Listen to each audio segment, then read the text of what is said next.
कर्नाटका में एक आवाज़ दबा दी गई है। ना वो आवाज़ किसी नेता की थी, ना वो आवाज़ किसी सेलिब्रिटी की थी। वो आवाज़ थी बस बाइक टैक्सी चलाने वाले की। वो आवाज़ थी ऐसे लोगों की जो अपने फ़ोन से अपनी ज़िंदगी चलाते थे। पर अब वो जो ऐप है जिससे ये सब कुछ होता था, वही बंद हो गया।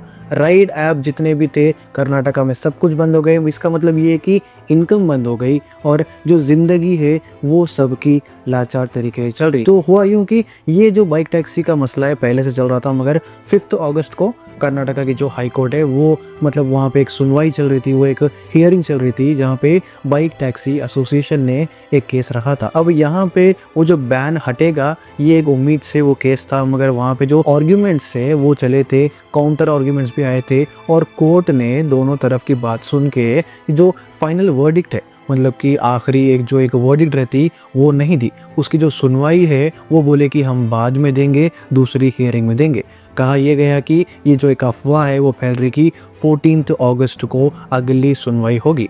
अब ये ना व्हाट्सएप ग्रुप में ये मैसेज ज़्यादा घूम रहे, ये मतलब ज़्यादा फॉरवर्ड हो रहे, पर सच्चाई ये है कि कोर्ट ने अभी तक भी कोई भी ऑफिशियल डेट अनाउंस नहीं की। 14 अगस्त सिर्फ एक रूमर है, अगली तारीख इस हफ्ते अनाउंस हो सकती, मगर जो 14 बोल रहे हैं वो तो नहीं होने वाली है। अब यहाँ पे ये जो ऐसी हरकत है कि जो असली इम्पैक्ट है वो कर्नाटका बाइक टैक्सी वाले जो रैपिडो, ओला, उबर है इन सब के ऊपर हो रहा, क्योंकि जो ट्रांसपोर्ट डिपार्टमेंट का कहना है वो ये है कि सर्विसेज ये सब कुछ इलीगल है।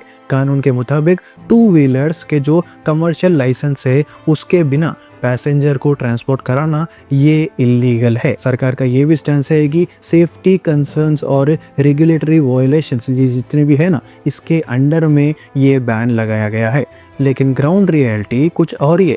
बाइक टैक्सी चलाने वाले जो रोज़ 300 से 500 रुपये कमाते, मतलब ये इतना कम पैसे है, ये एक छोटा बेरोज़गार है। यहाँ पे ईएमआई के घाटे लग रहे, किराया पेंडिंग है, राशन उधार में लिया जा रहा है क्योंकि उनके पास पैसे है ही नहीं, और जो मेंटल स्ट्रेस है उसका हिसाब तो कुछ और ही है। समझो वो जो हिसाब है वो तो लगा नहीं सकते। यहाँ पे ड्राइवर्स का ये कहना है कि हम रोज़ 10 राइड करते हैं जिसके पैसे मतलब एक 400-500 रुपये बनते, वो घर लेके जाते, उससे हमारा खर्चा निकलता, और अगर यही हमारे पास नहीं रहा तो हम क्या करना।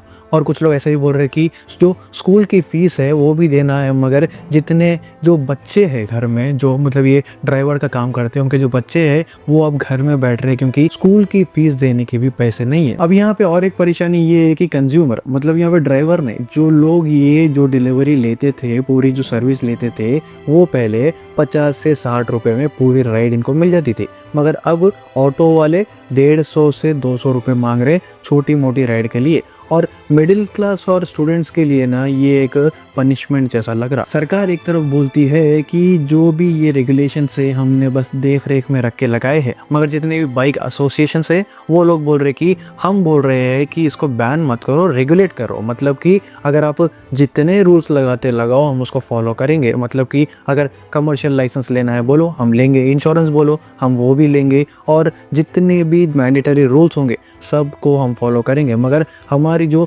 रोजी रोटी है उसको मत छीनो। अब सवाल ये है कि क्या कर्नाटका की गवर्नमेंट रेगुलेटरी फ्रेमवर्क, और साथ ही साथ अगर ये फ्रेमवर्क बना तो एम्प्लॉयमेंट जो रुक गई उसको वापस ला सकती।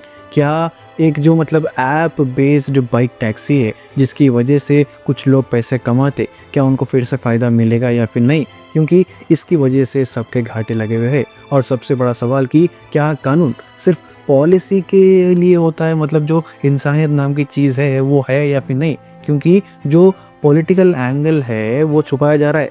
ऑपोजिशन ने इस इशू को लेकर कहा कि ये जानबूझ के सरकार गरीबों के खिलाफ बात कर रही, मगर जो रूलिंग पार्टी है उनका बोलना है कि देखो लॉ इज़ लॉ, सबके लिए लॉ इक्वल है। अब यहाँ पे मतलब वोट के दायरे में वोट एंगल बचाने के लिए हम ऐसी हरकत नहीं कर सकते कि जो बैन है उसको उठा दे, क्योंकि अगर लीगली सुनवाई होगी और अगर उसमें वर्डिक्ट आएगा कि ये जो बैन है इसको उठाओ या फिर हम कुछ फ्रेमवर्क बनाएंगे, तो ही ये बाइक टैक्सी फिर से खुलेगा। मगर जितनी भी बातें कर लो, ये जो बाइक टैक्सी का जो बैन है, ये डिग्निटी का सवाल है, ये सर्वाइवल का सवाल है और कानून को ये सोचना चाहिए कि थोड़ा फ्लेक्सिबिलिटी ज़रूरी है, क्योंकि आम आदमी के लिए अगर कुछ नई तरकीब मिल गई, ये जो बाइक टैक्सी ये पहले नहीं था मगर अब ये एक नई तरकीब मिल गई और इससे कोई पढ़ा लिखा हुआ भी नहीं है तो भी मतलब कुछ अपना जो गुजारा है वो कर सकता। तो ऐसे तरीके में सरकार को भी थोड़ी लिबर्टी देनी चाहिए। अब जो एक मेन मुद्दा है कि अगस्त 14 को क्या ये पर्टिकुलर बैन खुलेगा, क्योंकि एक सुनवाई होगी, तो नहीं, ये एक